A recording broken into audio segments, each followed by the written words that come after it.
Welcome to the Complete JavaScript course. In this course, we're going to learn how to build complex websites using JavaScript from a beginner to a professional level. And by the end of this course, we're going to build Amazon.com. So this is an interactive multi-page website where we can add products to our cart, create an order, and even track our order. Along the way, we're also going to build some smaller projects like a rock, paper, scissors game, a to-do list, and a calculator. Now, you don't need any previous coding or technical experience to follow along. This course will cover everything that you need to learn JavaScript. We're going to start from the very basics of JavaScript, and we're going to build our way up step by step. We're going to learn the major features of JavaScript and also how to use JavaScript together with other technologies like HTML and CSS. We're also going to learn more advanced features like object-oriented programming, backend, callbacks, promises, and async await. And we'll use these features together to build a complex project, which is the Amazon project. This will let you practice what you learn and deepen your understanding. You can find the different lessons of this course below the video here and here.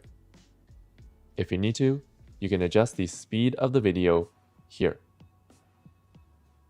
And after each lesson, I'm going to give you a bunch of exercises that you can do on your own to practice the skills that we learned.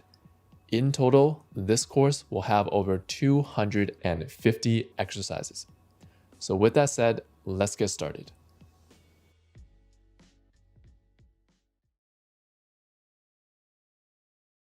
Before we begin, if something in this course is not working properly, make sure to check the first comment below the video for a list of solutions.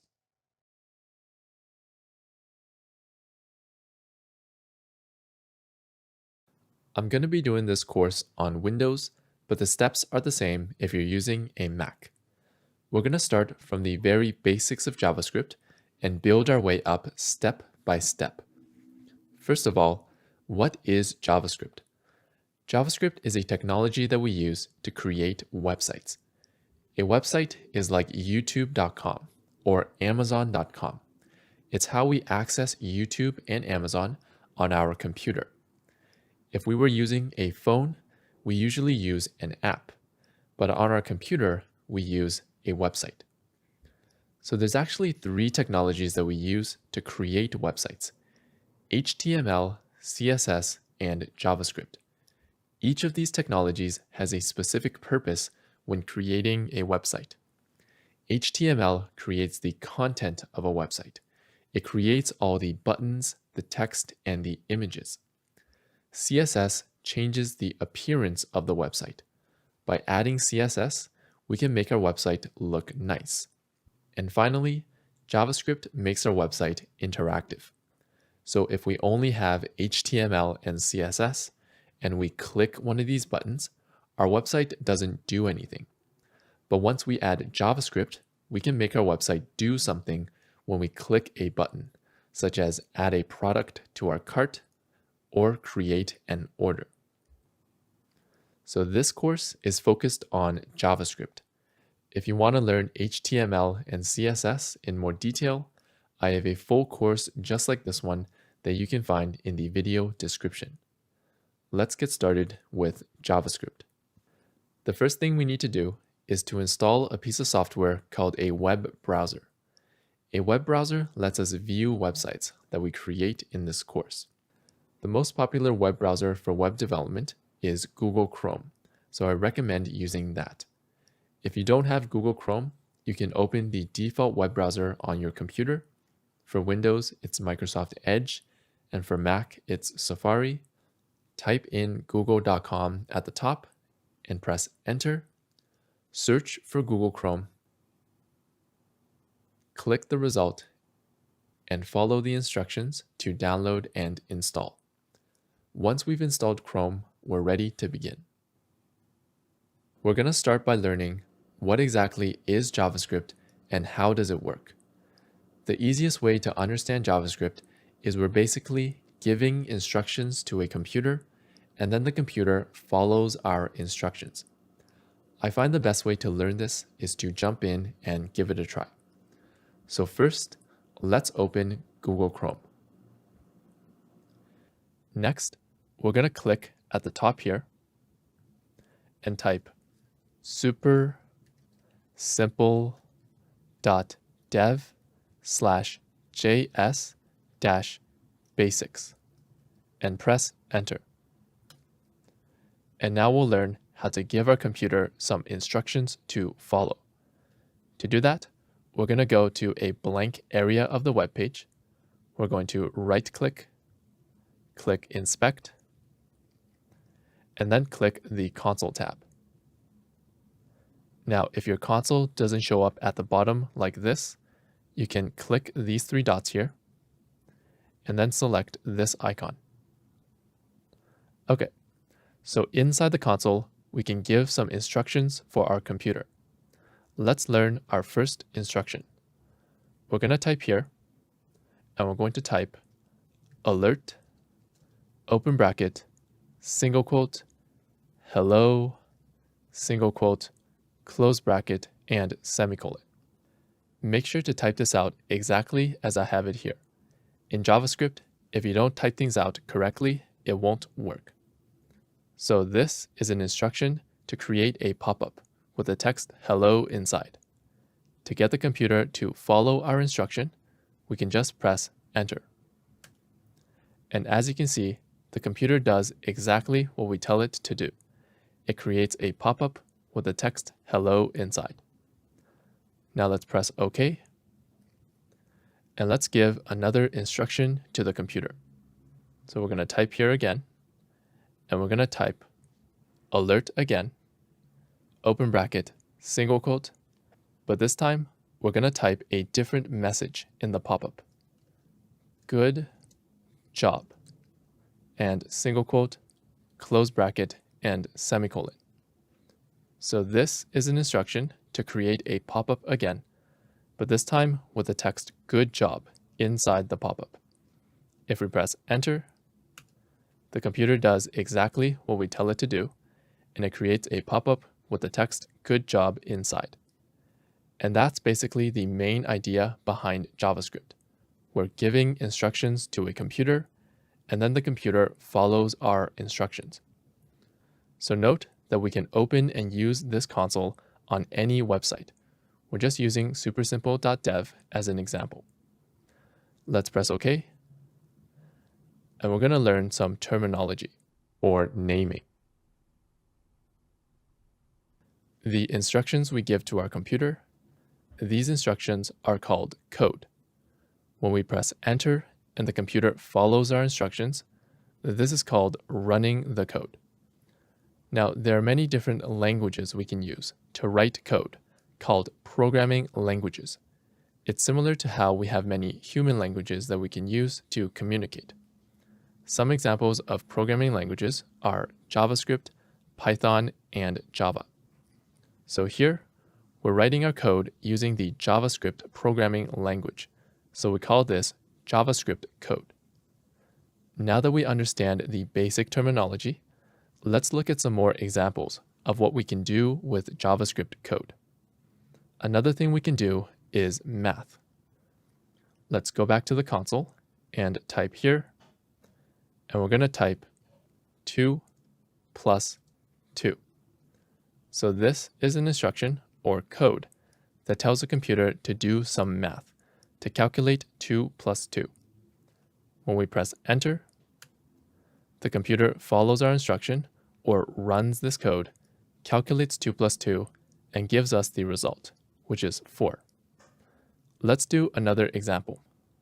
We're going to type 10 minus 3 and press enter to run this code. Again, the computer does this math, calculates the result, and gives us 7. So as you can see, JavaScript can do many different things, like create pop-ups and do math. Let's look at one more example of what JavaScript can do. We're going to go to the bottom and type out this code. document dot body dot inner capital HTML equals single quote hello single quote and semicolon. Make sure to write this out exactly as I have it here, with the dots and the capital letters, because JavaScript is case sensitive. Let's press enter to run this code. What this code does is that it removes everything on the page and replaces it with the text hello. In this example, we use JavaScript to modify the web page. Modifying the web page is one of the most important features of JavaScript, and we're going to be using this feature throughout this course. And that's the basics of JavaScript. We're giving instructions to a computer. These instructions are called code, and then the computer follows our instructions. This is called running the code. And also, don't worry about memorizing all this code. You can find a copy of all the code that we write in this course in the video description. Now that we understand the basics of JavaScript, let's learn more about the JavaScript language itself. If we take a look at this code, alert and hello, you might be wondering what the brackets and the quote mean. All of these characters have a special meaning in the language. This is something called syntax. Syntax are the rules that we have to follow when using a programming language like JavaScript. This is sort of like in English, we also have rules that we follow called grammar. The difference is that in English, we don't have to follow the rules of grammar perfectly. People can still understand us. But in programming, we have to follow the rules of syntax exactly. Otherwise, the computer won't understand our code. For example, if we scroll down and we type this code, alert, open bracket, quote, hello, quote, close bracket, and semicolon, but this time we remove the first bracket and press enter, it will give us a syntax error. We're not following the rules of syntax, so the computer doesn't understand this code. Now, JavaScript has a lot of syntax rules, and we can't learn them all at once right now. Instead, we're going to learn the syntax rules one by one as we go through the course. For now, we'll just learn enough syntax to do the exercises at the end of this lesson. What we need to know is that if we scroll up, this part of the code tells the computer to create a pop-up. The text between these quotes is the text inside the pop-up. If we change this text, we can change the text inside the pop-up. Same thing for this code down here. If we change the text between the quotes, it will change the text that appears on the page. And that's all we need to know about JavaScript syntax for now. We'll learn exactly what the other characters like the brackets, quotes, and semicolon mean later on in this course. So in this lesson, we learned that JavaScript is basically giving instructions to a computer. We wrote our first few lines of JavaScript code. We learned how to run our code using the console in our web browser. And we learned about syntax, which are the rules that we have to follow when writing our code. Thanks for watching this course so far. If you want to support this channel, you can check out the premium version of my courses just like this one, where you can get a certificate of completion and a better learning platform. If you're interested in extra videos from me, more in-depth videos, and behind-the-scenes content, you can check out these links here. You can also support the channel by liking the video, subscribing, and sharing this video with others. Thanks again, and let's continue with the course. Here are some exercises you can try on your own to practice what we learned in this lesson. You can find the solutions to these exercises in the video description.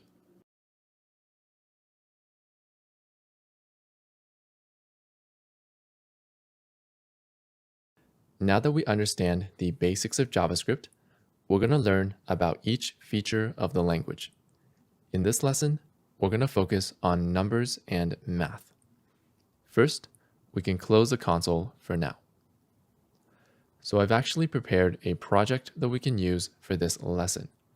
To open this project, we're going to go to our browser, click up here, and type supersimple.dev/projects/Amazon and press enter. So this is actually the final project we're going to create in this course. This is an e-commerce website similar to Amazon where we can add products to our cart and then view our cart by clicking the top right. And on this page, we can see the products in our cart, modify our cart, and create an order. For this lesson, we're going to focus on this right section, which calculates the cost of our cart, including the cost of the products, shipping, and taxes. This section is a great way to learn numbers and math in JavaScript. First, let's open the console again so we can write JavaScript code. We're going to find a blank area of the web page, right-click, click Inspect, and then click the console. So we already saw some examples of math in the previous lesson. For example, we wrote the code 2 plus 2. If we press enter, the computer adds these two numbers and results in 4.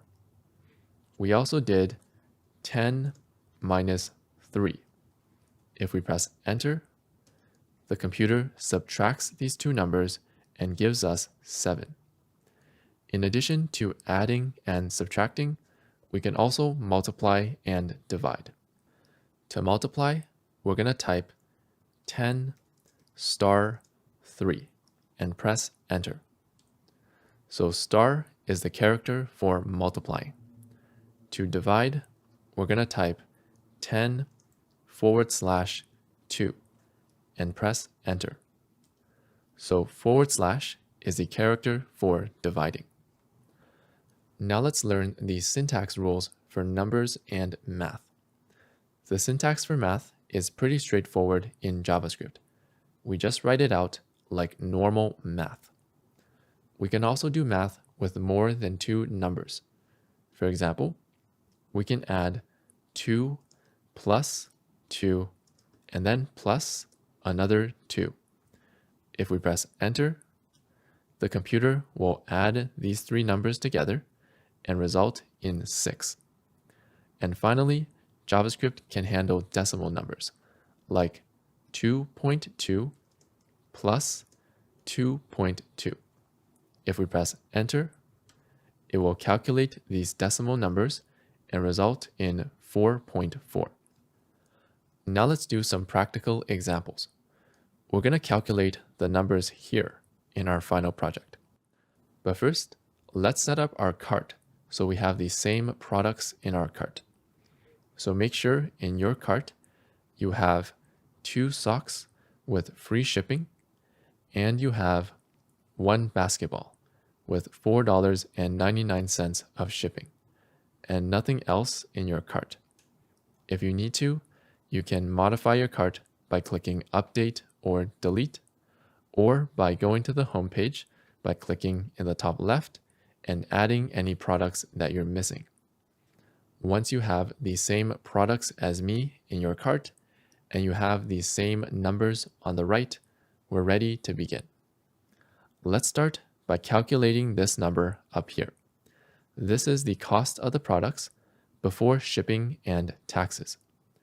To calculate this number using JavaScript, we're just going to add the cost of the products.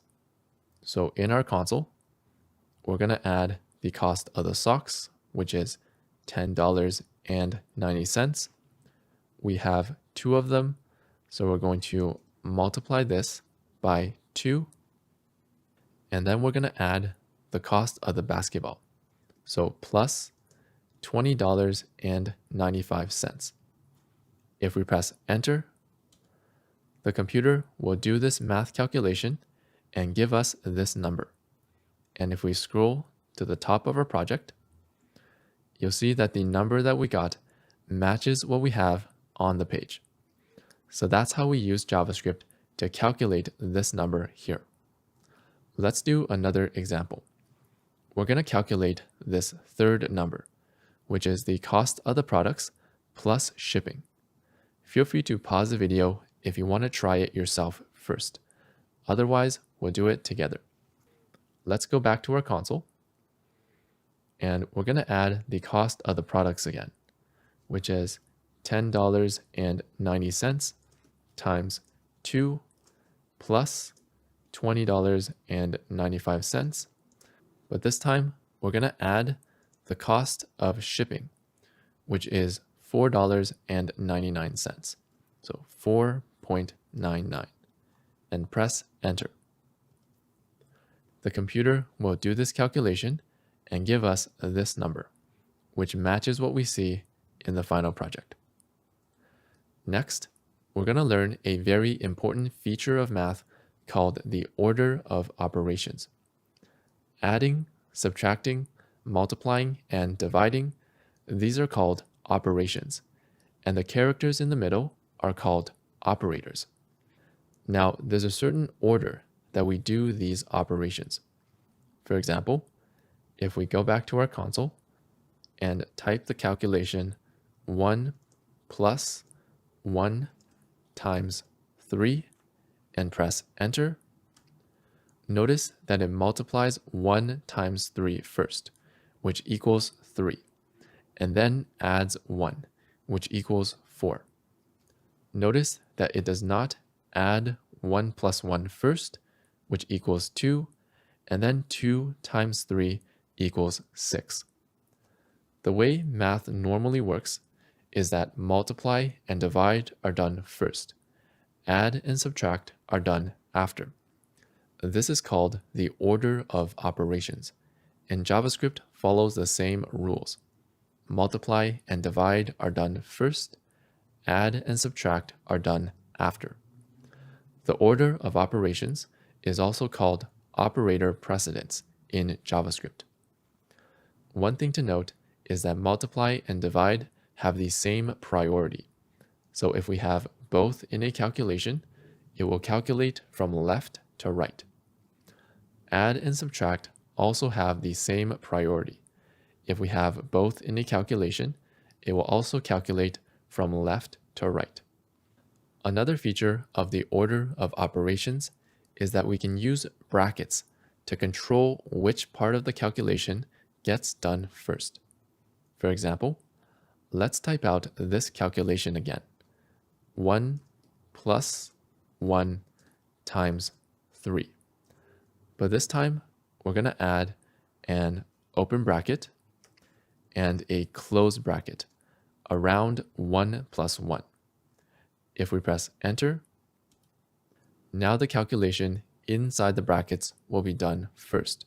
So it will add 1 plus 1 equals 2, and then 2 times 3 equals 6. So when we use brackets, JavaScript will always do the calculation inside the brackets first, and then do the rest of the calculation.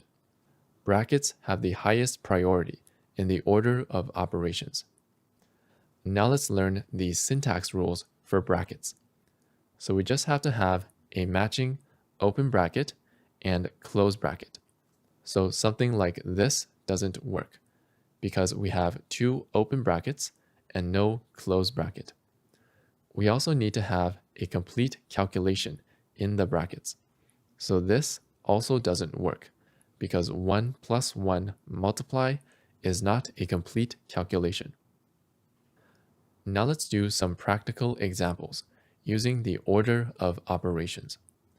First, we're going to do some more setup in the final project. So we're actually going to remove all the products in our cart. And then once our cart is empty, we'll go to the home page by clicking the top left. And this time, we're going to add some new products. So we'll add 1 basketball and 2 t-shirts. Now let's go back to our cart by clicking the top right. We'll scroll down, and we're going to calculate the numbers in this section again. Let's calculate this number at the top, which is the cost of the products. We'll go back to our console and add the cost of the basketball, which is $20.95, plus the cost of the t-shirts, which is $7.99. And we have 2 of them. So we'll multiply this by 2. If we press enter, this will give us the number that we see in the final project here. Notice that in this calculation, we're taking advantage of the order of operations. Even though multiply is written last, we still multiply these 2 numbers first. So we calculate the cost of 2 t-shirts first, and then we add the cost of the basketball after. Okay, now let's try something a little more difficult. We're going to learn how to calculate this 10% tax here. So how do we calculate 10% of something? Unfortunately, we can't just multiply by 10% in JavaScript. Instead, we have to calculate the percent manually. So how do we do that? 1% is actually equal to 1 divided by 100. That's what percent means. So 10% is equal to 10 divided by 100, which equals 0.1. So to calculate 10% manually, we just multiply this number by 0.1. So we'll type 36.93 multiplied by 10%, or 0.1. If we press enter, it will give us a number that is close to what we have in the final project. It's the same amount of money, but our number is more accurate than we need. So later in this lesson, we'll learn how to round this number down to exactly what we have on the web page. For now, let's do some more practice with the order of operations. Let's calculate the tax again, except instead of using the final number, 36.93, let's calculate this number individually, like here.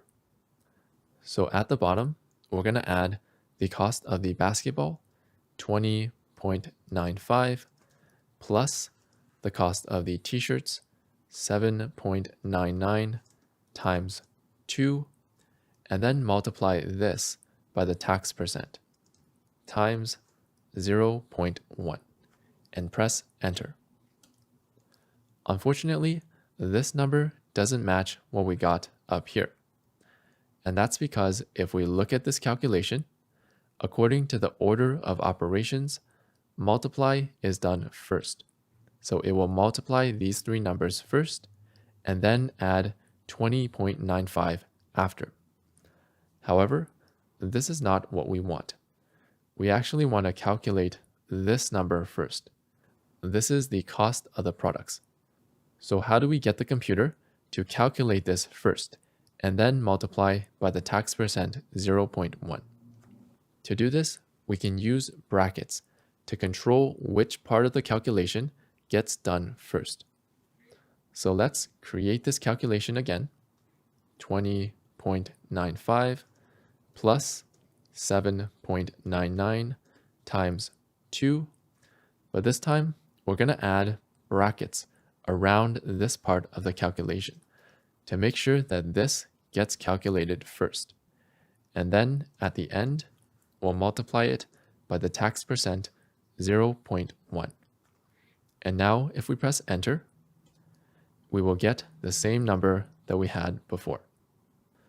So that's how we use math and the order of operations to calculate the numbers in this section of the final project. So don't worry, you don't have to be good at math to learn JavaScript. This is just to show you how math works in JavaScript. In the rest of this lesson, we're going to learn some more details about numbers and math. The first detail we're going to learn is a weird behavior of math in JavaScript. First, we'll need to learn some terminology. In programming, whole numbers like 2, 3, and 4 are called integers. Decimal numbers like 2.2 and 2.5 are called floating point numbers, or floats. And unfortunately, computers have a problem working with floats. For example, if we go back to our console and type the calculation 0.1 plus 0.2 and press enter, it will give us this weird number here that's close to 0.3 but a little bit inaccurate. So this problem is not specific to JavaScript. Many programming languages also have this problem. The reason this happens is because of how computers store numbers. I'll give a simplified explanation. Computers can only store zeros and ones, while humans can count from 0 to 9. So there's sort of a mismatch between our number systems. For integers, this is not a problem. The computer can just use a bunch of zeros and ones to store it. However, for decimal numbers or floats, sometimes the computer can't store the number properly. For example, here's how the computer tries to store 0.2 using only zeros and ones. At the top is what the computer stores. At the bottom is what this is equal to in human numbers. We can see that the computer gets closer and closer to 0.2, but never actually reaches it. And this is why we get these inaccuracies when calculating with floats, because computers can't store some floats properly. Note that this doesn't happen with all floats. For example, computers can store 0.25 without any problems. So these inaccuracies only happen with some floats, but not all of them. However, when calculating money, we definitely want to avoid any inaccuracies.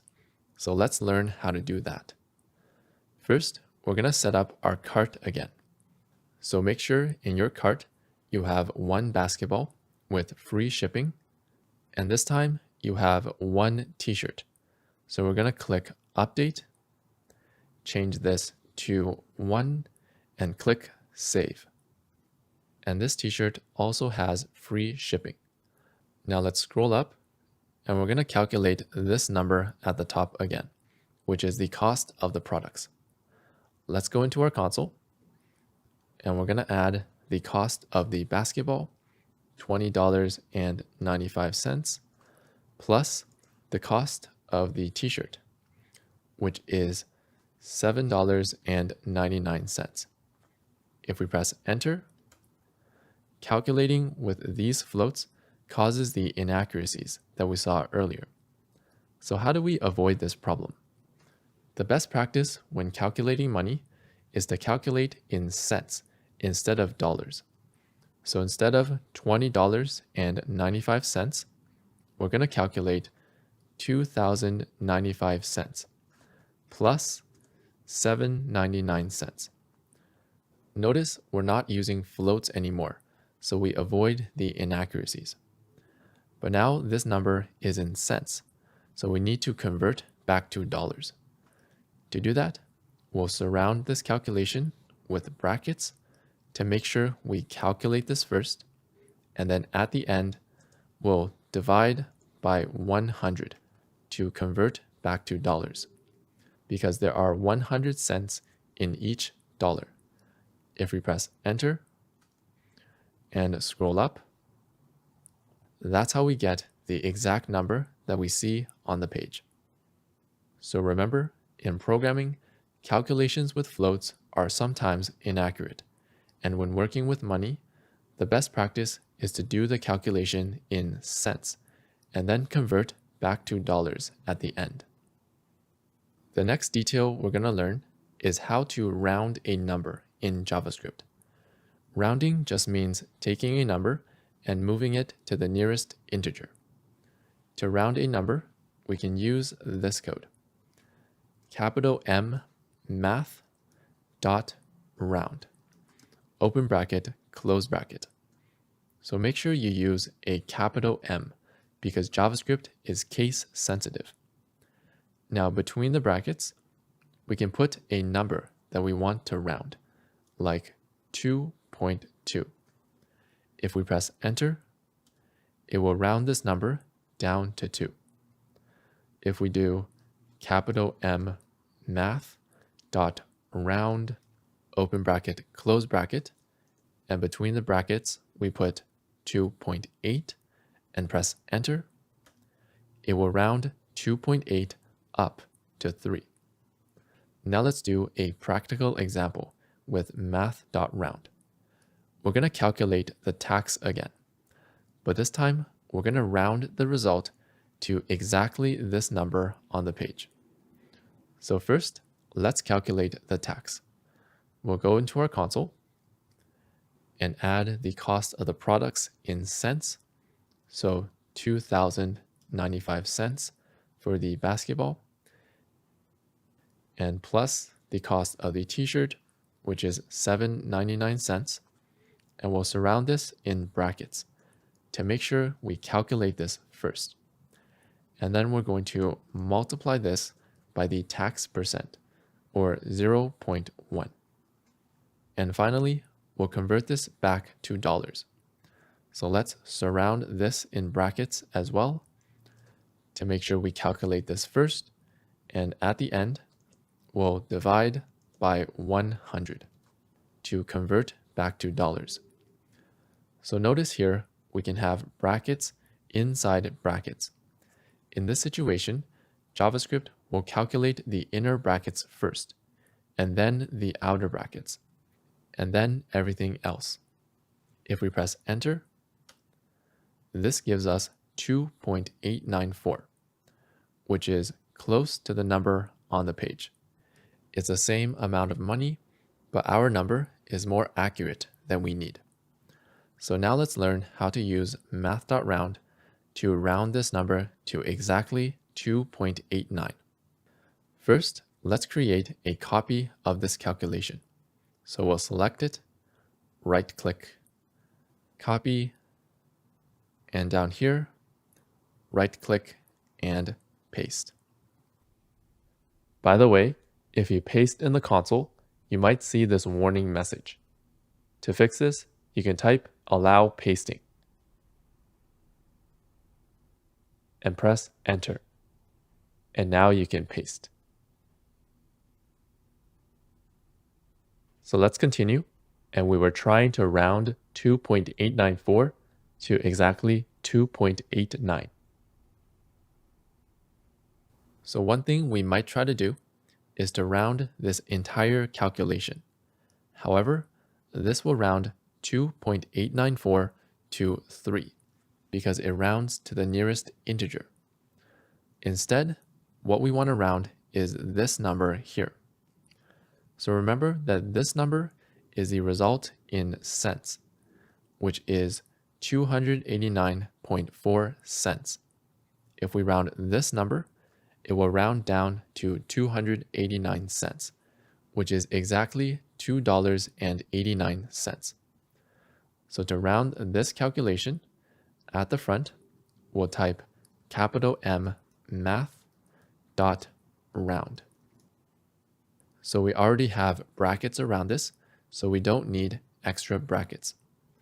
So this will round to 289 cents. And finally, we'll convert this back to dollars at the end by dividing by 100. If we press enter, that's how we round this calculation to get the exact number on the page. So to summarize, we first calculate the result in cents, and then we round this to the nearest cent, and then at the end, we convert back to dollars. Again, don't worry, you don't have to be good at math to learn JavaScript. These examples are just for learning. Almost all the math we do in JavaScript is more simple than this. I'll give you some exercises at the end of this lesson to help you get more practice. The last thing we're going to learn in this lesson is how to use Google when you're learning to code.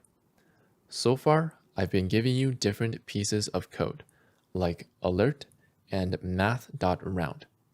You might be wondering, where do I find this code? These pieces of code are features of JavaScript, and I find this code by searching on Google. So we're going to learn how to use Google to learn new features of JavaScript on our own. Let's go to our browser and create a new tab at the top. And we'll click here and type google.com and press enter. And we'll search in Google. So the trick to searching in Google is to search for what we are trying to do. For example, if we want to round a number, we would search for JavaScript how to round a number. If we press enter, sometimes you might get the code right away in the first result, and sometimes you might have to go into the other results to find the code that you need.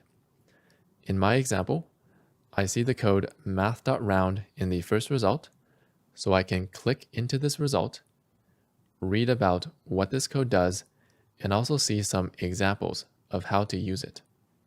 One thing to keep in mind is that when you're searching in Google, you might not understand all the code that you get in your results. For example, here, there's a lot of code that we haven't learned yet. And actually, that's okay. We just need to look for the pieces of code that look familiar to us, like this part of the code. We can then use this part of the code in our own code. We don't have to understand every bit of code that we get from Google. And don't worry, as we move through this course, we will understand more and more of this code that we get from Google results. These days, we also have some artificial intelligence or AI tools that can help us search for code. I'll provide links to some of these tools in the video description. By the way, to find the links mentioned in each lesson, you can click here in the description.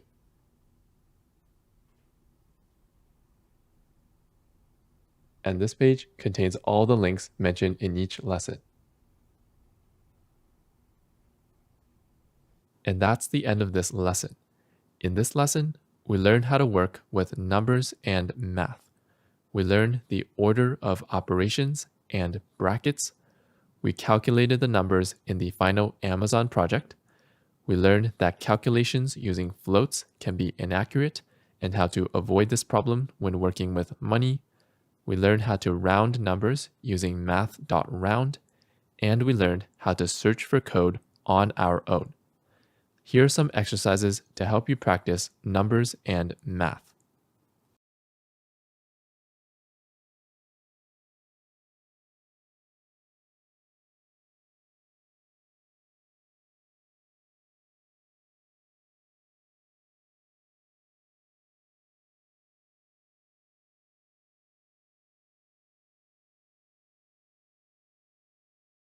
In the previous lesson, we learned how to work with numbers and math.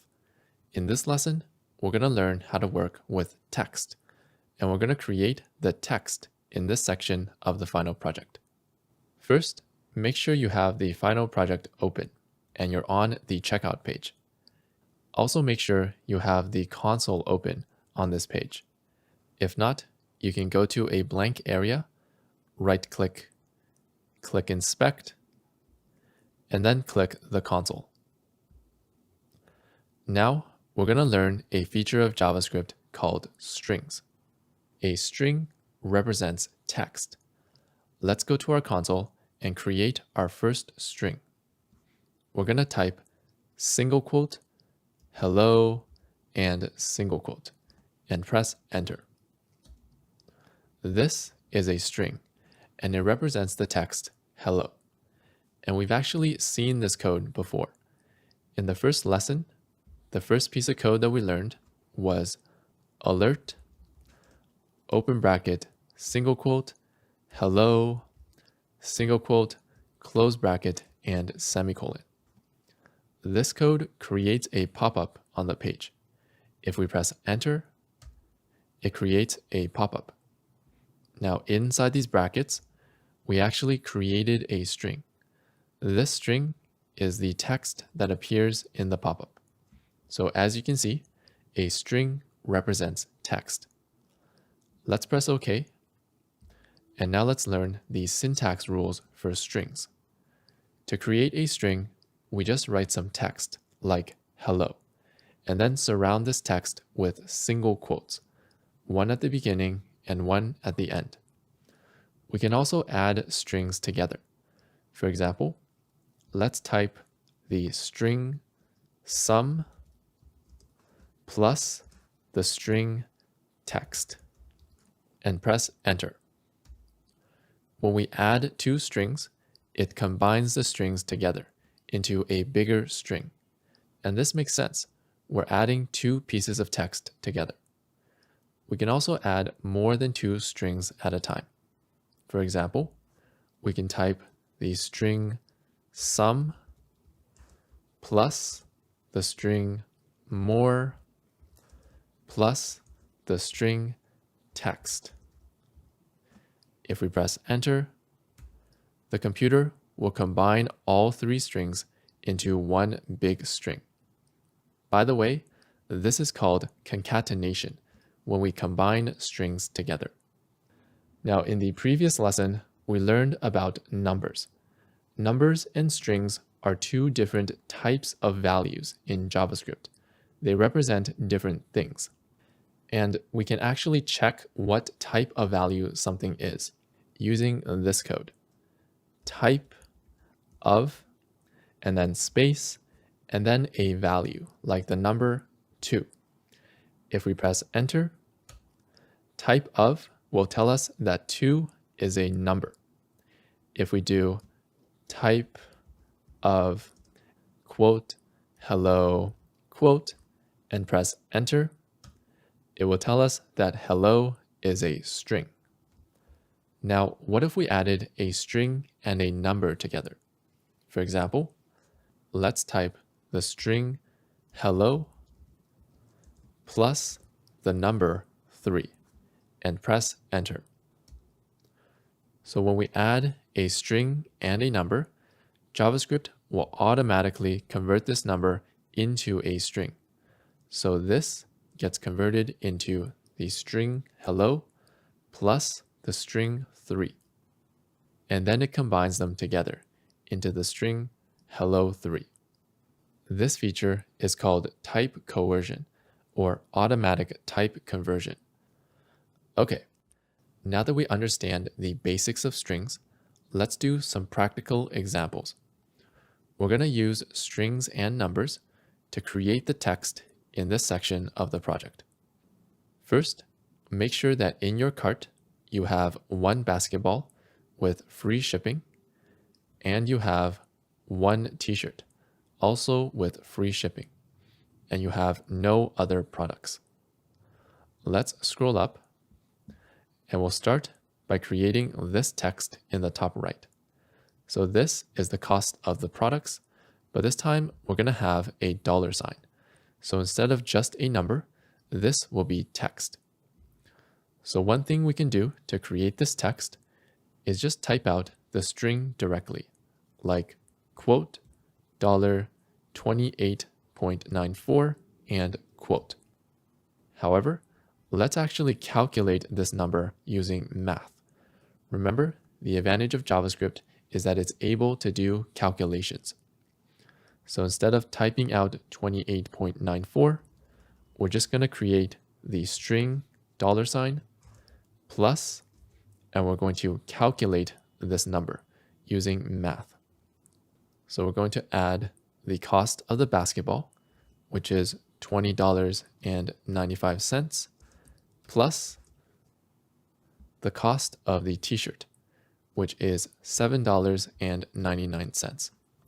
If we press enter, unfortunately, this doesn't look right. Instead of doing math and adding these two numbers together, it just sort of put the numbers one after another into the string. So why is this happening? JavaScript adds from left to right. So the first step is to add these two values. And as we learned, if we add a string and a number, JavaScript will automatically convert this number into a string. So the result of this calculation will be the string $20.95 and quote. The next step is to add 7.99. So it will add 7.99. And now we're adding again a string and a number. So JavaScript will automatically convert this number into a string and combine them together. That's why it puts 7.99 at the end of this string instead of doing math. So what we actually want to do here is to add these two numbers first and then combine the total with the string. So how do we do this? The solution is that strings also follow the order of operations, just like numbers.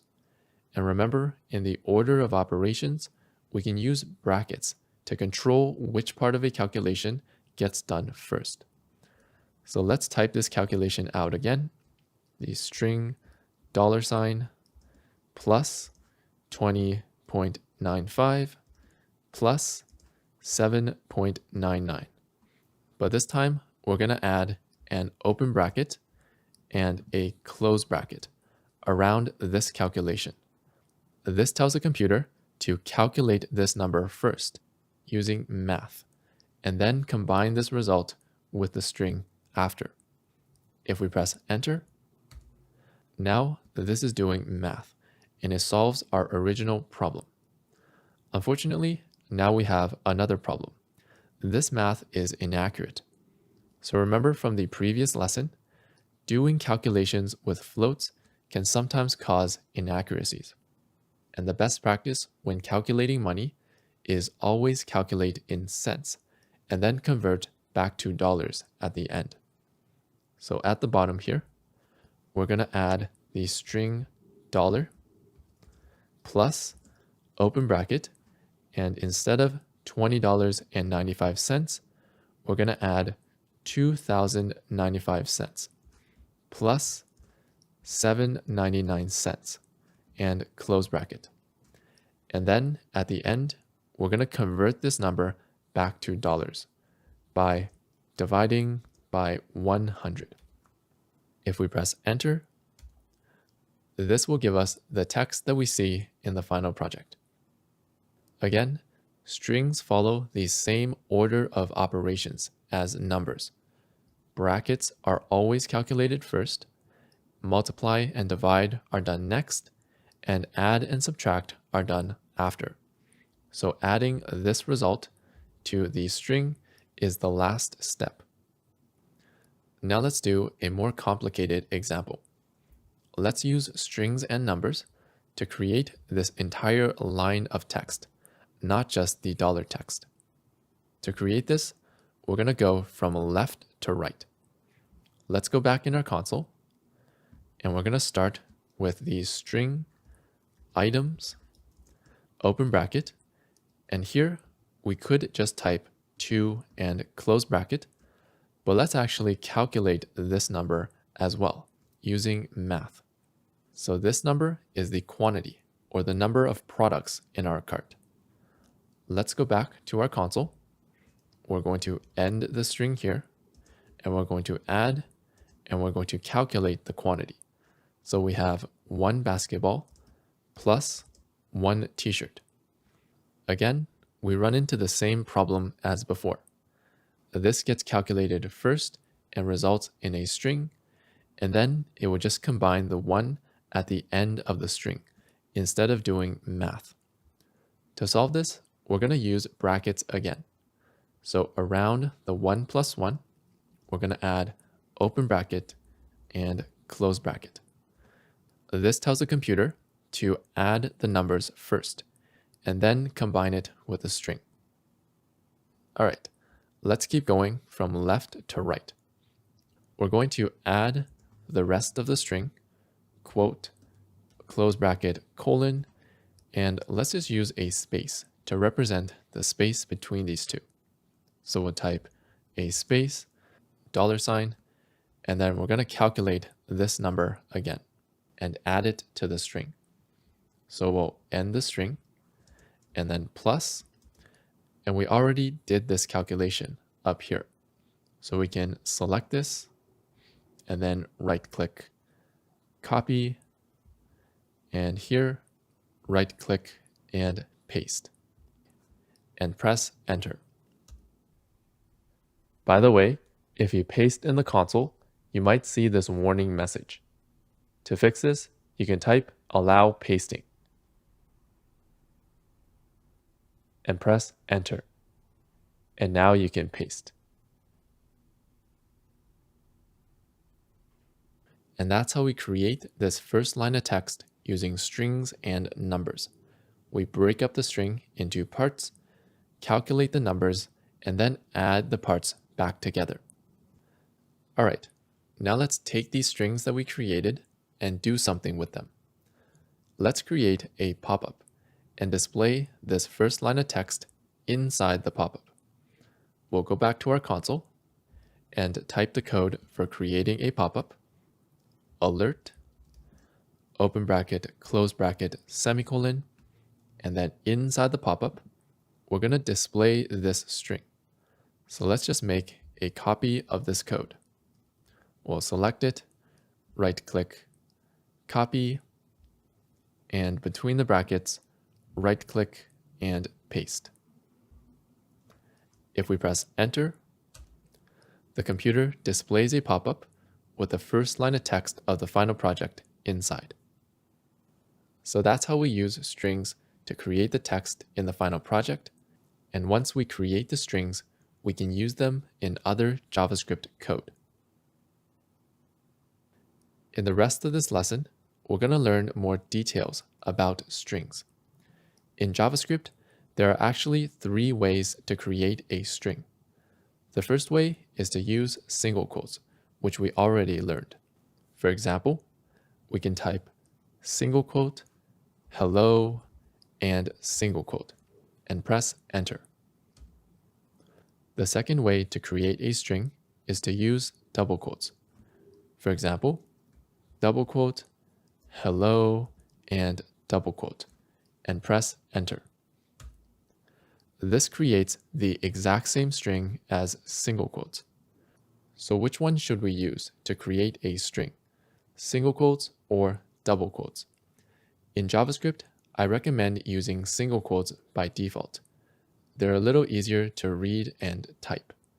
There is one situation where double quotes might be useful, and that is if we have a single quote inside the string. For example, if we type the string I'm learning JavaScript and single quote and press enter, this doesn't work because there's a single quote inside the string, and this single quote will end the string early. To solve this, we can create the string using double quotes. For example, double quote, I'm learning JavaScript, and double quote, and press enter. So now this works. Because we created the string using double quotes, the single quote no longer has a special meaning, and it will no longer end the string early. So this is a situation where double quotes might be useful. Otherwise, we use single quotes by default. Now, there's actually another solution to this problem, other than using double quotes, and that's by using an escape character. So a character is one letter, number, or symbol in a piece of text. For example, the text hello has 5 characters, H, E, L, L, O. A character can be a letter, a number, or also a symbol. These are all considered characters. Now, in addition to these characters, we have a special set of characters we can also use in a string called escape characters.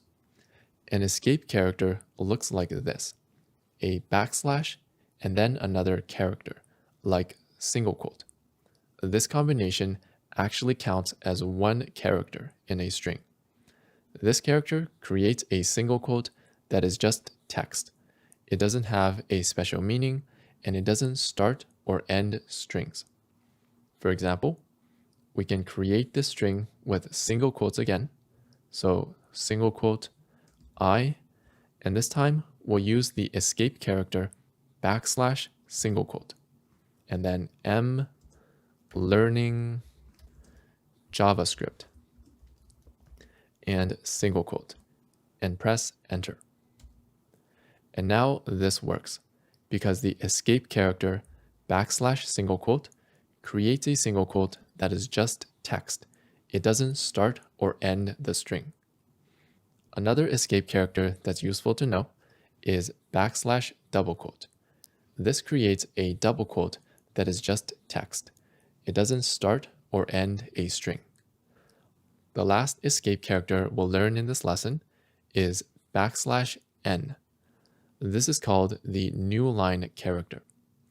This escape character doesn't create the letter n anymore. It creates a new line of text. For example, let's create a pop-up using alert, open bracket, close bracket, and semicolon, and then inside the brackets, we're going to create a string sum, and then backslash n, text, and single quote. If we press enter, you'll notice that this escape character created a new line of text in the pop-up. And that's why we call this the new line character. So that's how escape characters work. They're a set of special characters that start with backslash, and we can use them in a string. Now let's press OK. And we're going to learn the third way of creating a string in JavaScript, which is using backticks. For example, let's type in our console, and we'll type backtick, hello, and backtick, and press enter. This creates the same string as single quotes and double quotes. Strings created with backticks actually have a name. We call these template strings, and they have a name because they have some special features. The first special feature of template strings is called interpolation. Interpolation lets us insert a value directly into a string. For example, let's say we want to create the first line of text in our project. Earlier in this lesson, we created this text with concatenation, which means we broke it up into parts and added them back together. Interpolation gives us a much easier way to do this. We'll go to our console, and we'll create this text using a template string, because interpolation is only a feature of template strings. So we'll type backtick items, open bracket, close bracket, and backtick. And now between these brackets, we want to insert the quantity, or the number of products in our cart. To insert this with interpolation, we're going to type $, open curly bracket, close curly bracket. So this combination of characters allows us to insert values directly into the string. Between these curly brackets, we can calculate the quantity, which is 1 basketball plus 1 t-shirt. This will add 1 plus 1, which equals 2, and then insert it directly into the string. Let's keep going and create the rest of this line. So we're going to type at the end a colon, space, and $, and now we're going to insert another value into the string, which is the cost of the products. To insert another value, we're going to type $, open curly bracket, close curly bracket again. And between the curly brackets, we're going to calculate the cost of the products, which is 2,095 cents plus 799 cents. And we'll surround this in brackets to make sure we calculate this first. And at the end, we're going to convert back to dollars by dividing by 100. If we press enter, this creates the first line of text again, in our final project. If we compare this code, which uses interpolation, to our previous code, which uses concatenation, you can see that interpolation is a much cleaner way of inserting values into a string. So interpolation is a recommended solution. Next, template strings have another special feature called multi-line strings. Let's go to our console, and we're going to type a backtick, sum, and then press enter, and text, and backtick. Notice that this string is on multiple lines, so we call this a multi-line string, and this feature is only available for template strings. If we press enter, you can see that the new line in the string just creates the new line escape character that we learned earlier. So that's the multi-line string feature of template strings. We're going to use multi-line strings a lot later in this course, but for now, I just wanted to introduce you to this feature. Now you might be wondering again, what should we use to create a string? Single quotes or template strings? Even though template strings have more features, I find that most JavaScript code still uses single quotes by default. So my personal recommendation is to use single quotes by default. And if we need to insert a value into the string or type the string on multiple lines, then use template strings. And that's the end of this lesson. In this lesson, we learned about strings. A string represents text. We learned how to use strings and numbers to create the text in our final project. We learned 3 different ways of creating a string: single quotes, double quotes, and backticks or template strings. We learned about escape characters, and we learned 2 useful features of template strings: interpolation and multi-line strings. Here's some exercises to help you practice working with strings.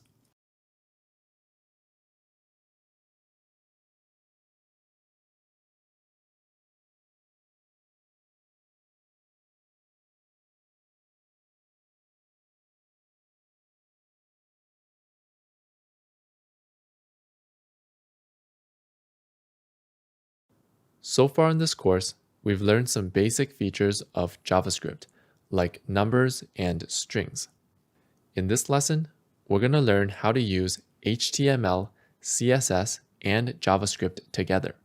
Because as I mentioned at the beginning of this course, we use all 3 technologies to build a full website.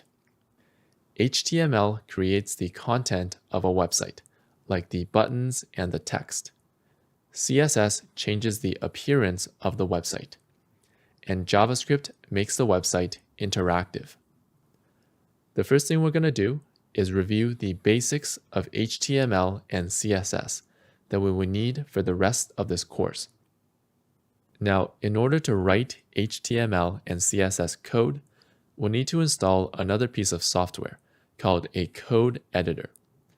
A code editor helps us write and organize our code.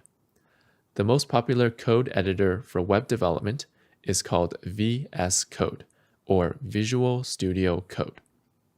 To install VS Code, you can go to google.com in your browser, search for VS Code, click the result, and follow the instructions to download and install.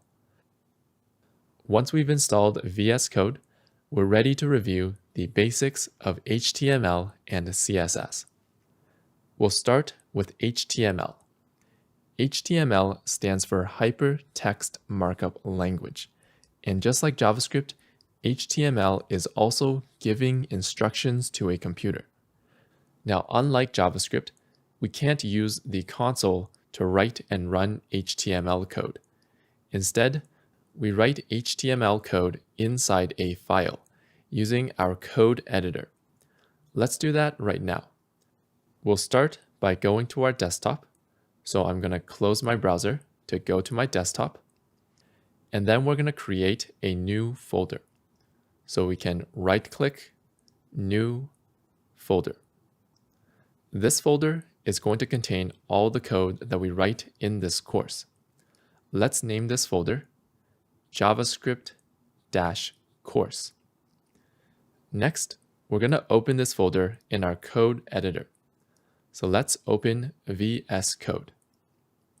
And then we'll click File, Open Folder, and find the folder that we just created. For me, it's on the desktop, and it's this folder right here. So we're going to select the folder, and then click Select Folder. Now we can close this startup message, and we're going to create an HTML file. We're going to click this icon to create a new file, and we're going to name this file website.html and press Enter. Ending the file name with .html tells the computer that this file contains HTML code rather than just text. Now let's review some basic HTML code. We're going to type the code less than, button, greater than. And we also need to type less than / button greater than, but our code editor might autocomplete this for us. So this code tells the computer to create a button. And inside the button, we're going to have the text, hello.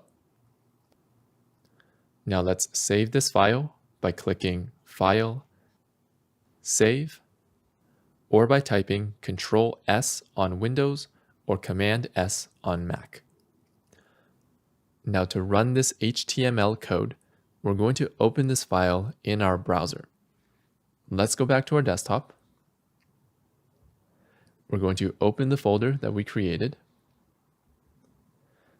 find the HTML file, select it, and then right-click, Open with Google Chrome.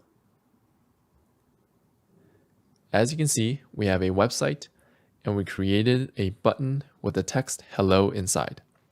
And if we look back at our code, that's exactly what we told the computer to do. So just like JavaScript, HTML is also giving instructions to a computer.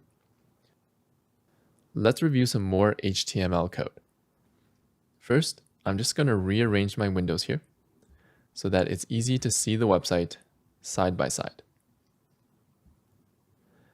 Next, we're going to click the end of the first line and press Enter to create a new line. And we're going to type the code less than p greater than. And we also need to type less than / p greater than. So this code creates a paragraph. And inside the paragraph, we're going to put some text. For example, paragraph of text. Now let's save our file by typing Ctrl+S on Windows or Command+S on Mac. And to update our website to the new code, we're going to go to our website and click Refresh, or type Ctrl+R on Windows or Command+R on Mac. And now you can see that the computer created a paragraph of text, just like we told it to do. And that's the basics of HTML. The computer reads our code and then follows our instructions one by one. First, it creates a button, and then it creates a paragraph of text. Now let's review the syntax rules for HTML.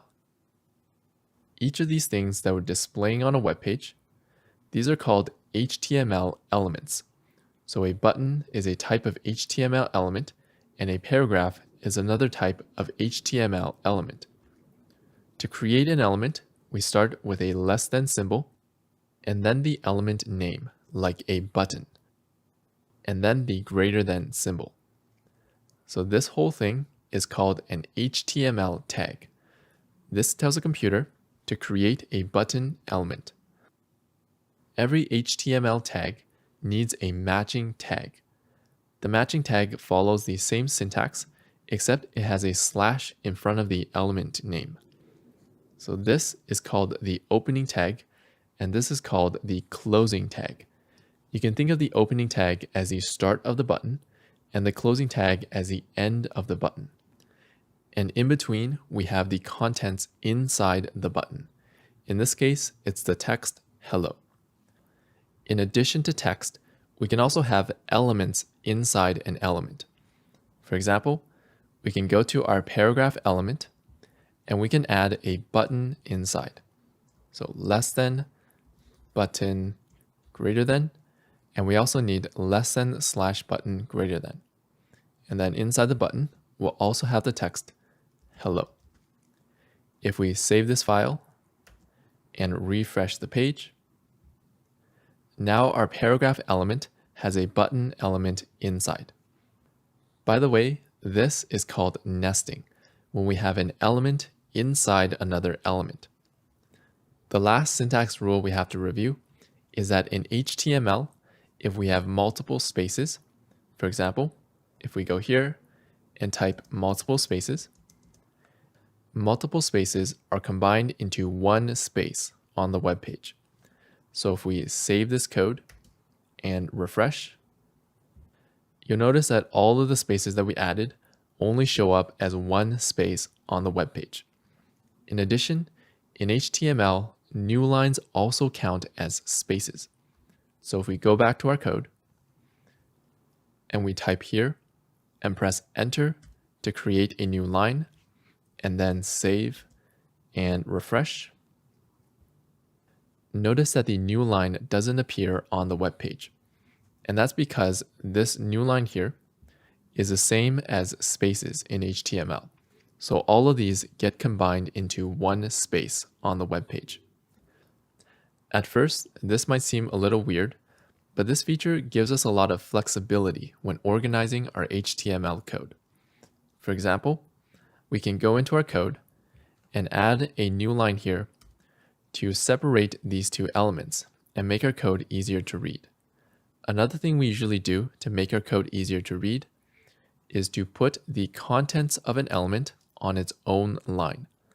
For example, we're going to type here and press enter, and here and press enter again to put the contents of the button on its own line. Now it's a lot easier to see where this button starts and where it ends. We can do the same thing with the paragraph.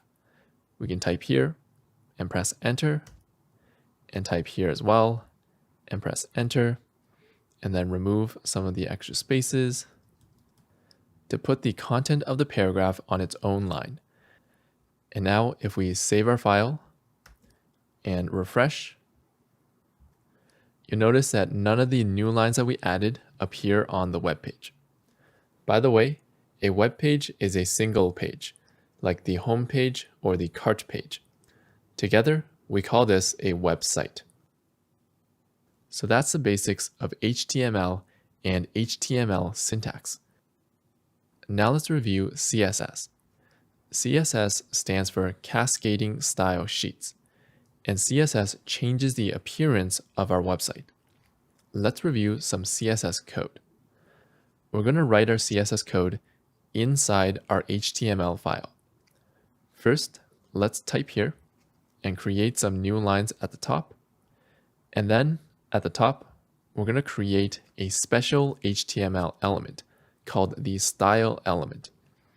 So let's type less than, style, greater than. And we also need the closing tag less than / style greater than. So the style element is unique because it doesn't appear visibly on the page.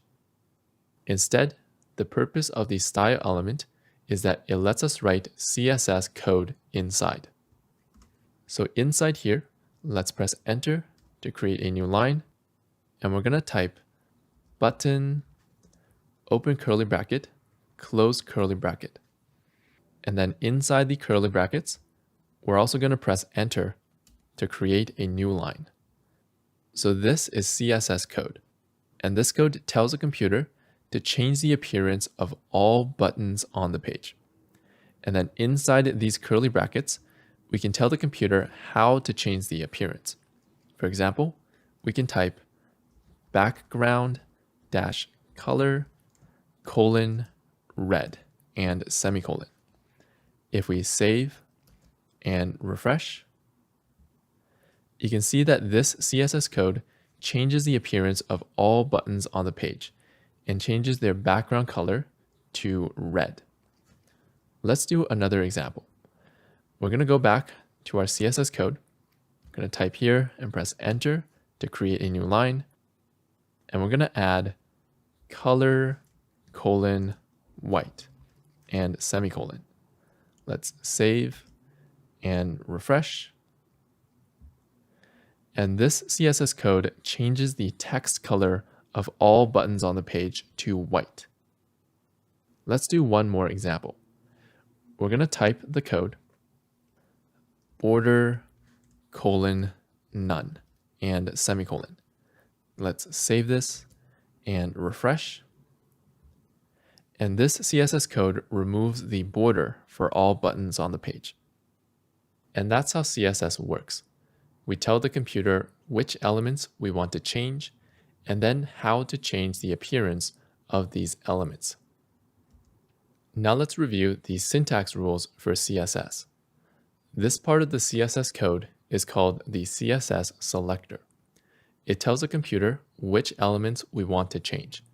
In other words, it selects which elements to change.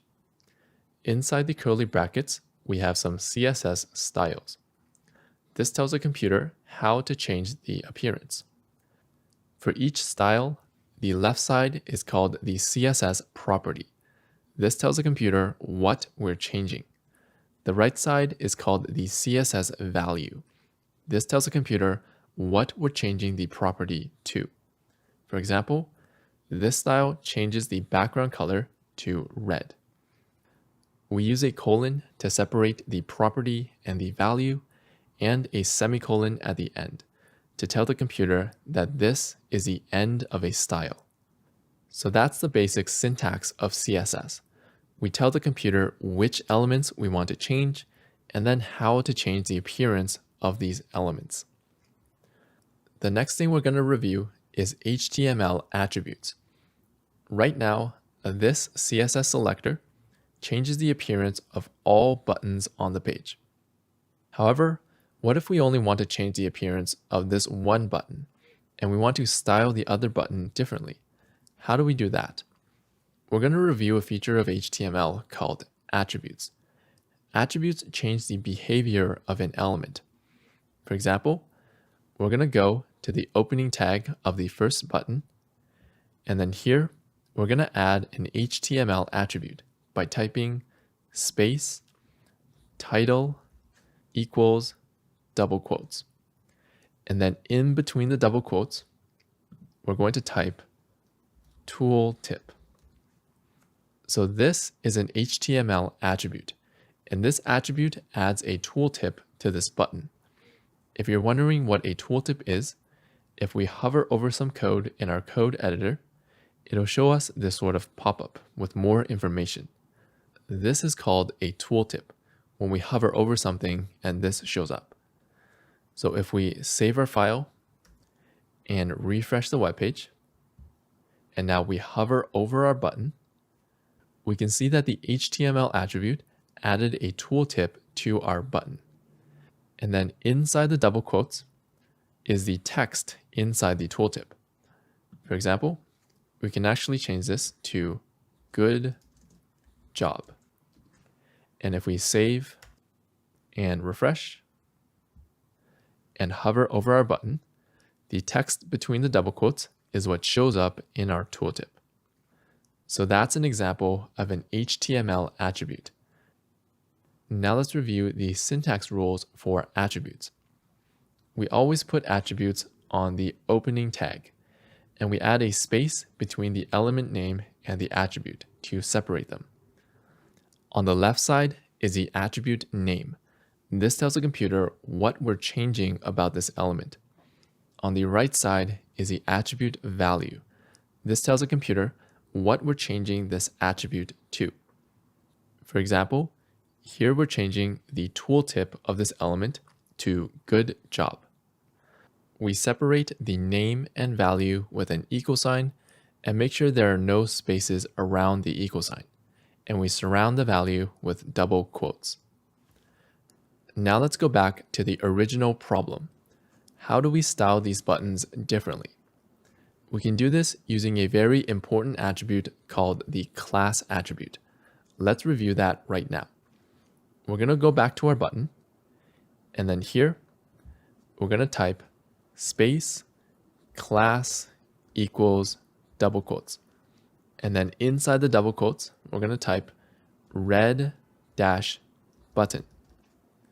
So the class attribute sort of adds a label to an element. So here, we labeled this button as a red button. And now that we labeled this element, we can select it in CSS. To do that, we're going to go to our CSS code. We're going to remove the button selector and replace it with .red dash button. When we start the selector with a dot, this means that now we're looking for a class. So here, we're going to look for all elements with the class red dash button, which is only this element.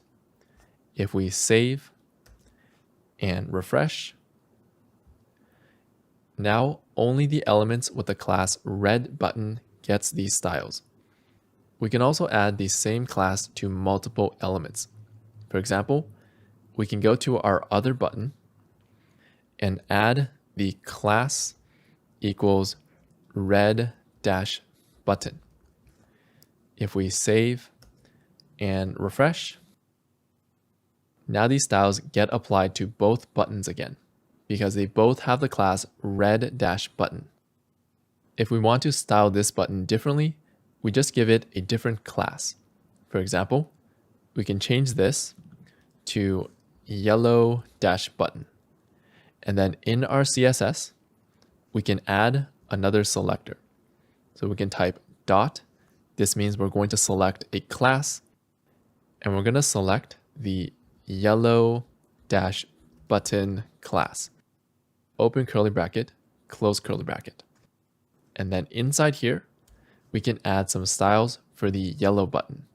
For example, background dash color colon yellow and semicolon. Now let's save and refresh. And that's how we use the class attribute in HTML to modify specific elements. The final thing we need to review is something called the HTML structure. Let's go back to our website. We're going to find a blank area and then right-click and then click Inspect. So we already learned about the Console tab. Here we can write and run JavaScript code. Now we're going to go to the Elements tab, which is for HTML and CSS. So in the Elements tab, we can see all the HTML on the page, as well as all the CSS on the page. And we can play around with the CSS if we want. Now if we go back to the HTML, you'll notice that our web page has some elements that we didn't add before. The HTML element, the head element, and the body element. So this is the structure that we're supposed to follow when writing HTML.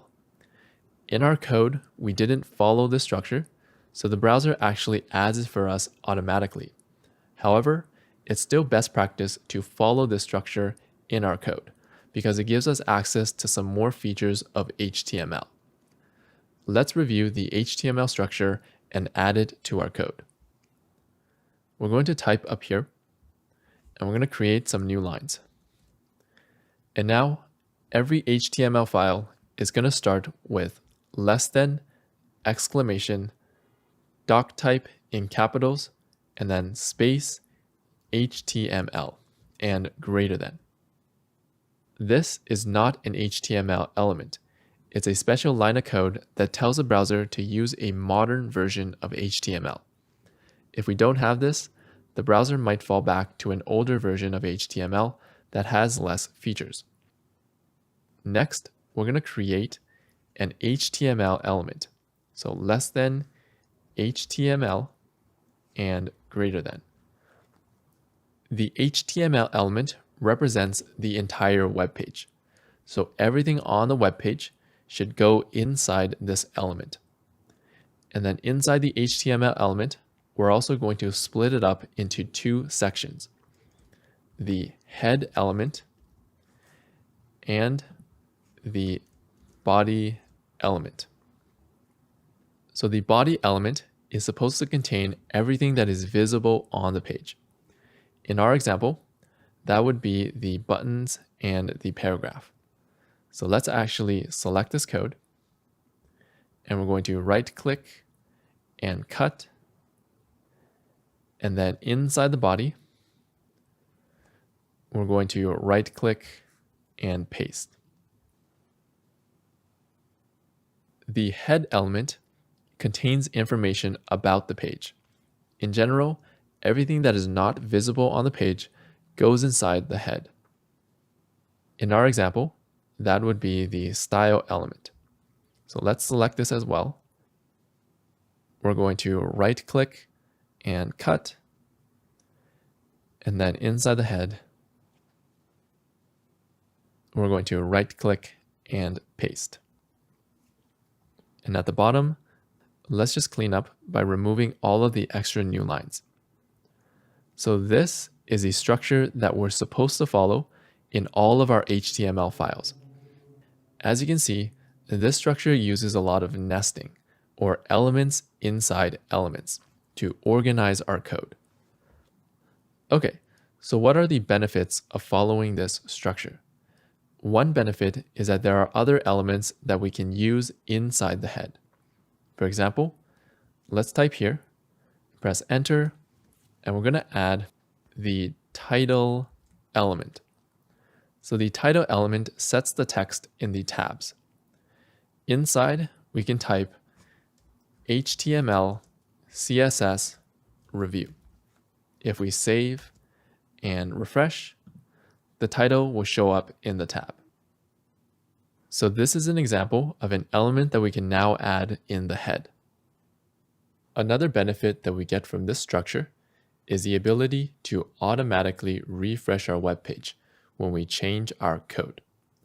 So far, every time we change our code, we have to save and then manually refresh the web page.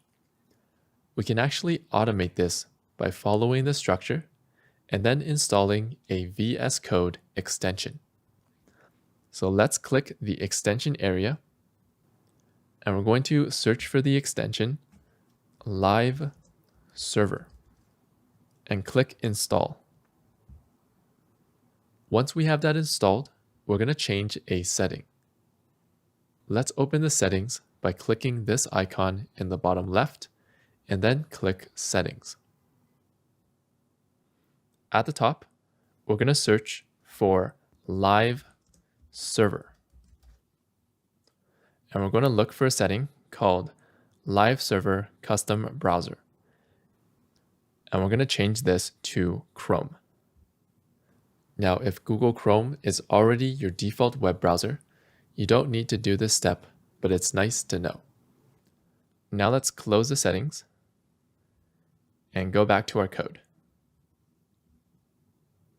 Next, instead of opening this file directly in the browser like before, we're going to use Live Server to open this file. To do that, we're going to right-click this file in our code editor and then click Open with Live Server. If we open a file with Live Server, this web page will automatically refresh when we change our code. For example, we can go here and change the background color to green. If we save, Live Server will automatically refresh the web page, so we don't have to do that back and forth anymore. Let's just change it back to red so that the class name makes sense, and save. And we can also close the previous tab. So this is the HTML structure. It gives us access to more features of HTML. And this is all we need to review about HTML and CSS for now. If you want to learn more, you can check out my HTML and CSS full course in the video description. By the way, to find the links mentioned in each lesson, you can click here in the description.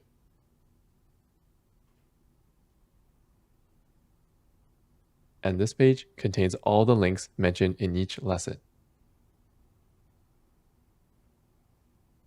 Before we add JavaScript to our website, we're going to review some VS Code setup.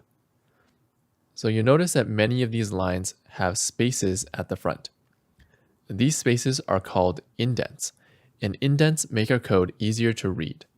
For example, we can easily tell that this code is inside the brackets because it has an extra indent in the front. If we didn't have indents, here's what the code would look like. It's a lot harder to read.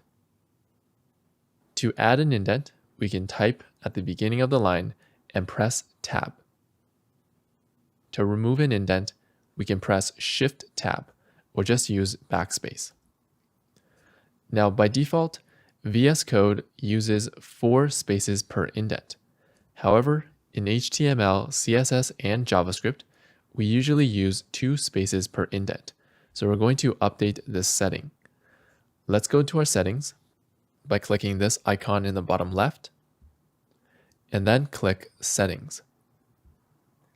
And at the top, we're going to search for Tab. And we're going to change the tab size from 4 to 2. Now let's close the settings. And we're also going to change the indents for this file. We're going to go down here and click Select Indent. And we're going to choose Indent using spaces, and then click 2. And now if we type at the start of a line and press Tab, it will only add 2 spaces per indent. So let's reformat our code to use 2 spaces per indent instead of 4. First, we're going to remove all the indents in our code. A shortcut for this is to select all of these lines and press Shift Tab to remove 1 indent for each line.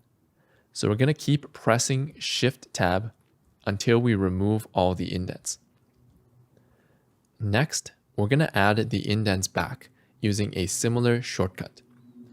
We're going to select the head element and press Tab to add 1 indent for each line, and then select everything inside the head and press Tab to add another indent, and then select everything inside style and press Tab, and then inside each of these brackets, we're going to select the lines, press Tab, and then here, press Tab.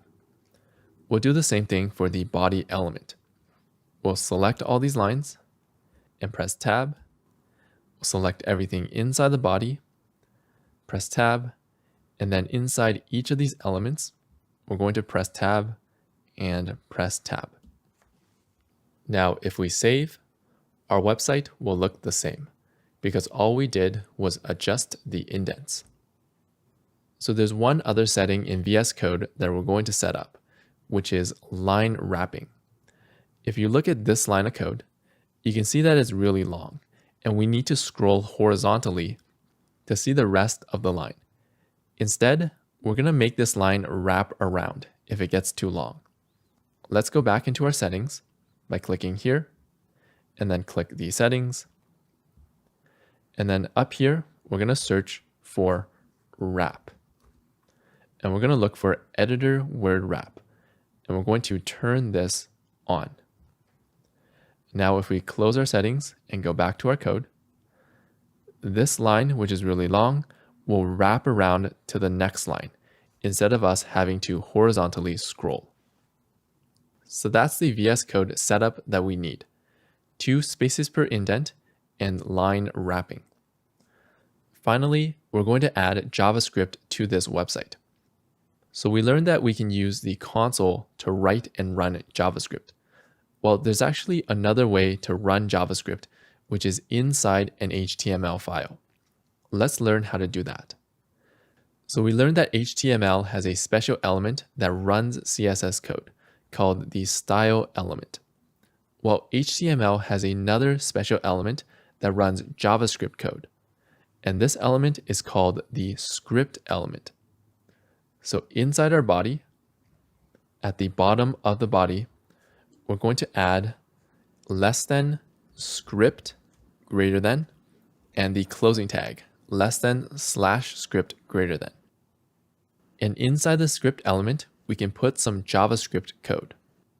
We're going to add the code alert, open bracket, quote, hello, quote, close bracket, and semicolon. If we save, Live Server will refresh the page, and now you'll notice that the computer now runs our JavaScript code, just like it did in the console. It creates a pop-up with the text hello inside. And we usually put the script element at the bottom of the body because we want the web page to be created first, and then we use JavaScript to make it interactive. For the rest of this course, we're going to run our JavaScript code using an HTML file. The console that we used in the previous lessons is more of a way to try out JavaScript code. We wouldn't use the console for a real website. In addition to the script element, we have another way to run JavaScript code inside HTML, and that's by using an attribute. Let's go back to our first button, and here we're going to add another attribute. So let's type space, and this time we're going to add the onClick attribute equals double quotes. So this attribute will run JavaScript code whenever we click this button. That's what onClick means. Between the double quotes, we can write some JavaScript. For example, let's press enter, enter, and then here we're going to type alert, open bracket, quote, good job, quote, close bracket, and semicolon. Now if we save, Live Server will refresh the page and run this line of JavaScript code. Let's press OK. And now if we click this button, it will run this line of JavaScript code and create a pop-up with the text, good job inside. So those are two places where we can run JavaScript code, the script element and the onClick attribute. The code in the script element runs first when the page is loaded. The code in the onClick attribute runs after when we click the button on the page.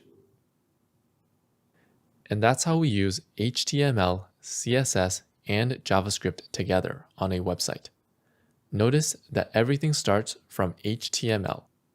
HTML first creates the website, and then inside the HTML, we can run CSS code to change the appearance, and we can run JavaScript code to make the website interactive.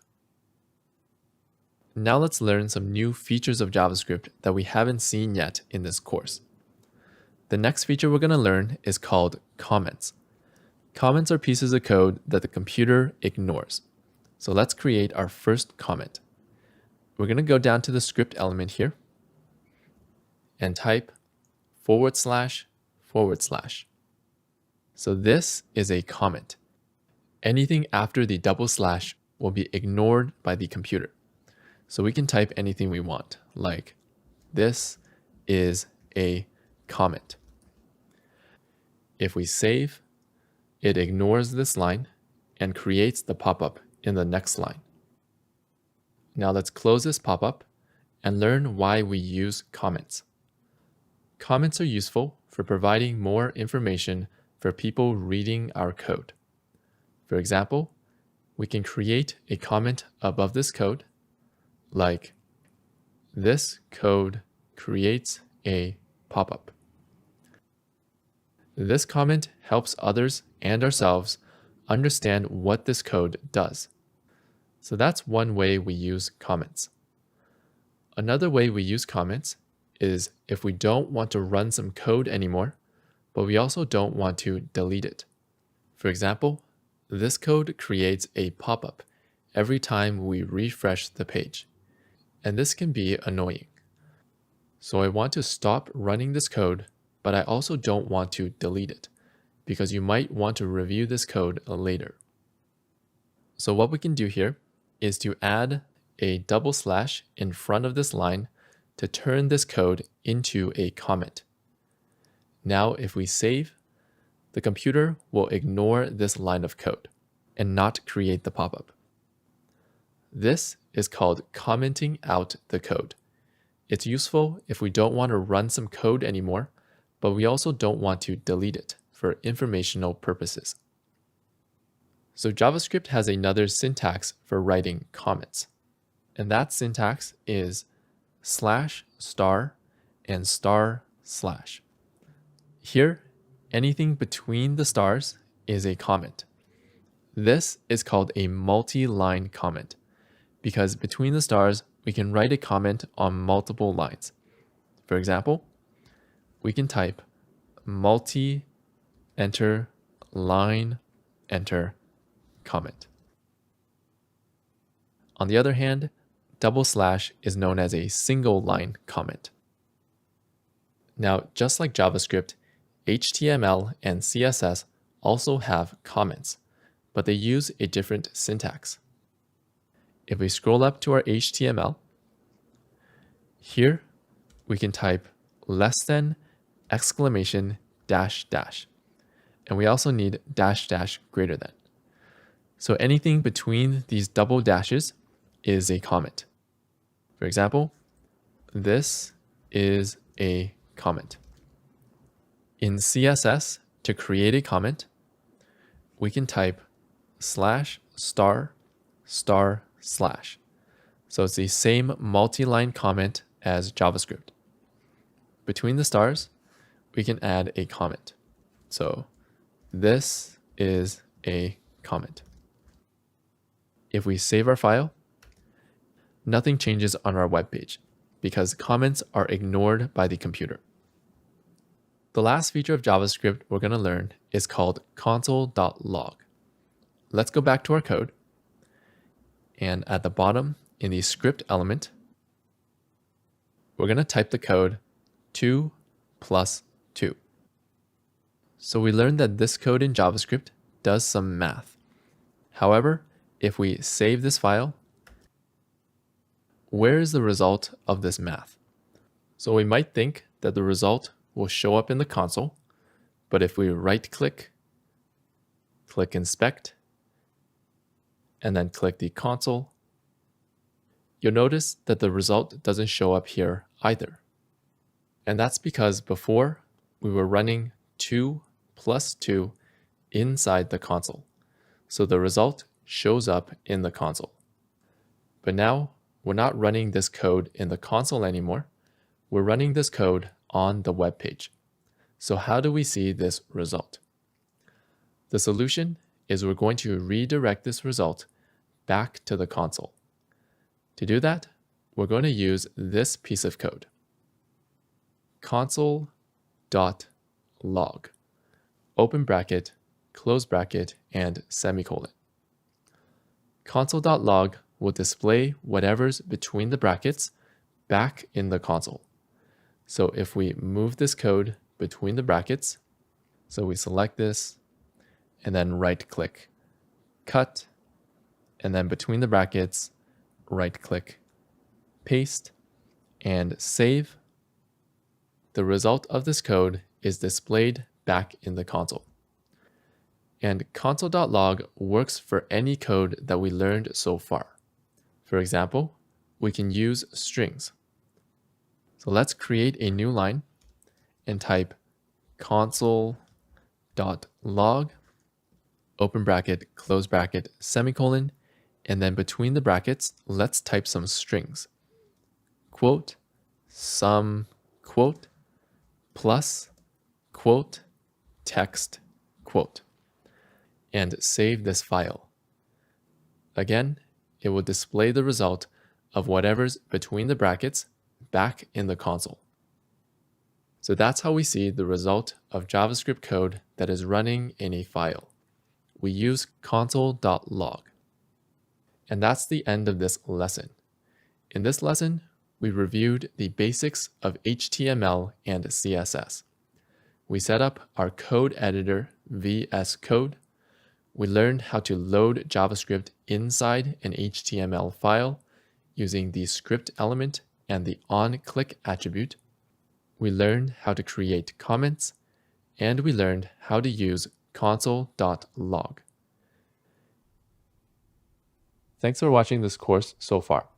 If you want to support this channel, you can check out the premium version of my courses just like this one, where you can get a certificate of completion and a better learning platform. If you're interested in extra videos from me, more in-depth videos, and behind-the-scenes content, you can check out these links here. You can also support the channel by liking the video, subscribing, and sharing this video with others. Thanks again, and let's continue with the course. Here are some exercises you can try on your own to practice what we learned in this lesson.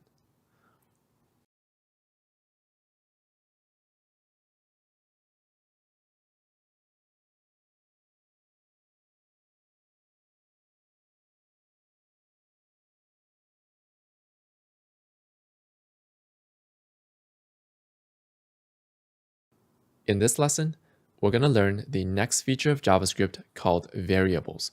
And we're going to use variables to build a simple version of the cart quantity feature of the final project. First, let's create a new HTML file just for learning variables. We're going to go to our code editor and click this icon to show our files, and then click this icon to create a new file. And we're going to name this file 05-variables.html and press enter. So the 05 just means that this file is for lesson 5. Let's also add the lesson number to website.html.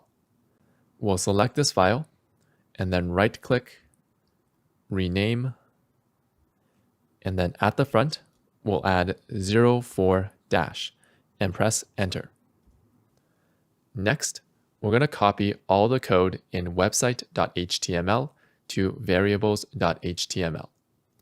So let's click in this file, and we're going to select all of this code by typing Ctrl-A on Windows or Command-A on Mac. And then we're going to right-click, copy, and then inside variables.html, right-click, and paste. Let's click this icon to hide our files for now, and we'll prepare this file for this lesson. So let's scroll up to the top, and first we're going to change the title to variables. Next, we're going to delete all the CSS because we're going to start over. And we're going to delete all the HTML except for the script element.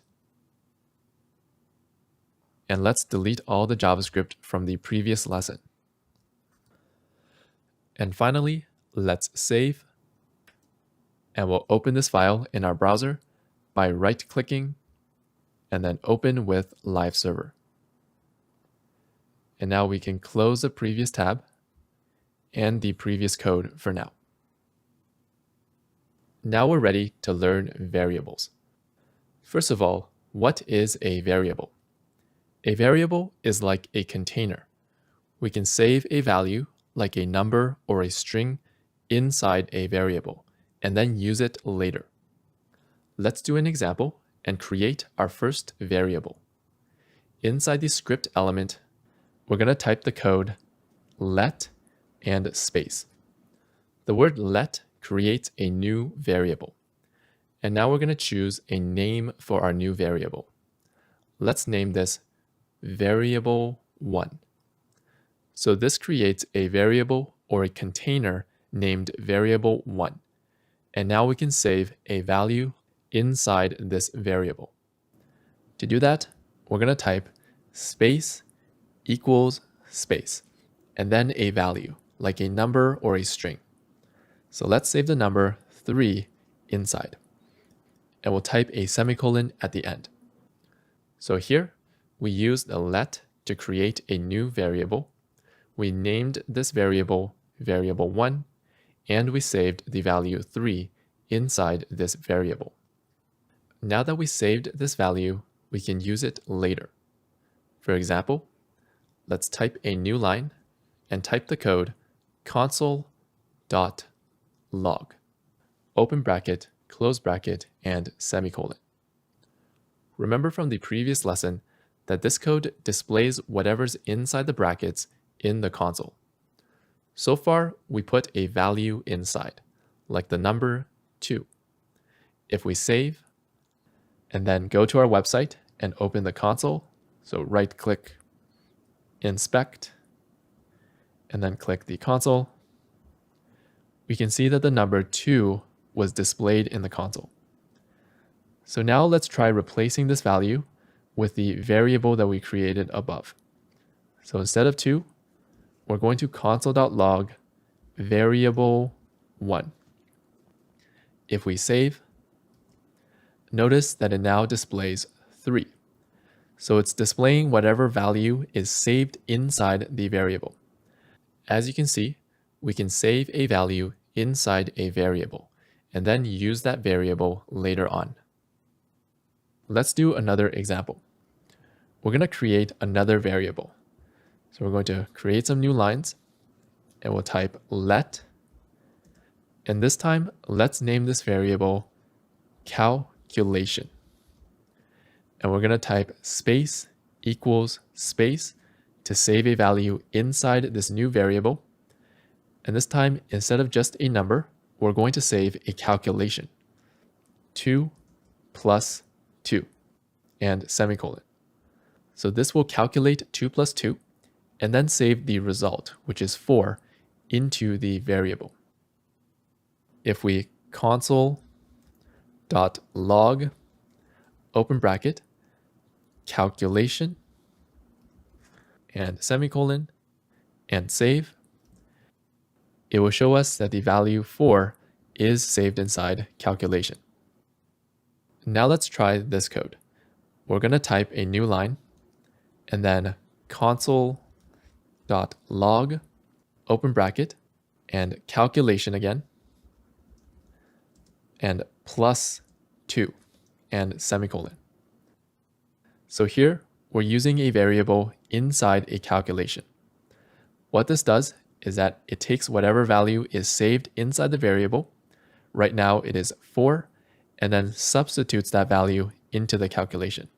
So this will be 4 plus 2, which equals 6. If we save, we can see that in the console, it displayed 6. So we can use a variable wherever we use a value. And JavaScript will substitute whatever is inside the variable into the code. Let's do another example. We're going to type some new lines and create a new variable again using let, and we're going to name this variable result. And we're going to make it equal to calculation plus 2 and semicolon. So this does the same thing as the code before. It will take whatever value is inside calculation, which is 4, and substitute it into this code. So we get 4 plus 2 equals 6. But this time, we have an extra step. We're going to save this result, which is 6, into another variable. So if we console.log result and save, we can see that 6 was saved into the result variable. Again, we can use a variable wherever we use a value. Now, in addition to numbers, we can save any type of value in a variable, including strings.